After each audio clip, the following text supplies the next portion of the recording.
Çin'de Komünist Parti'nin Müslüman Uygur Türklerine yönelik baskı ve soykırım politikaları sürerken, Uygurlu aydın ve insan hakları savunucuları yaşanan acı olayları tüm dünyaya duyurmaya çalışıyor.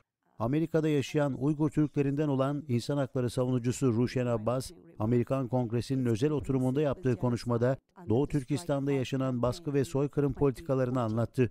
Çin'de komünist rejimin Uygur halkını asimile etmek için milyonlarca Müslüman Uygur'u toplama kamplarında tuttuğunu söyleyen Ruşen Abbas, yapılanları bir soykırım olarak değerlendirdi. Tarih bu soykırıma sessiz kalanları asla unutmayacak diyen Ruşen Abbas, Amerikan Kongresi üyelerine Doğu Türkistan'daki Uygur Türklerinin ve diğer Türk halklarının yok edilmekte olduğunu söyledi. İnsan hakları savunucusu Abbas, Amerikan Kongresi'nde yaptığı konuşmasında batılı şirketlerin Çin'deki fabrikalarında zorla çalıştırılan Uygurların durumuna da değindi.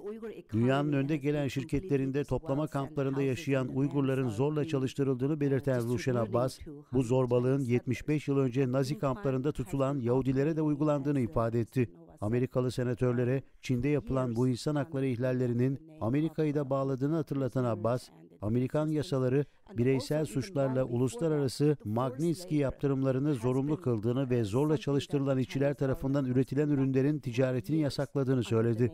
Ruşen Abbas konuşmasında Batı dünyasına da uyarılarda bulundu ve ekonomik çıkarlar adına bir soykırıma göz yumulduğunu ifade etti ve tarih bu duruma karşı çıkmayanları ve soykırıma sessiz kalanları mutlaka hatırlayacaktır dedi.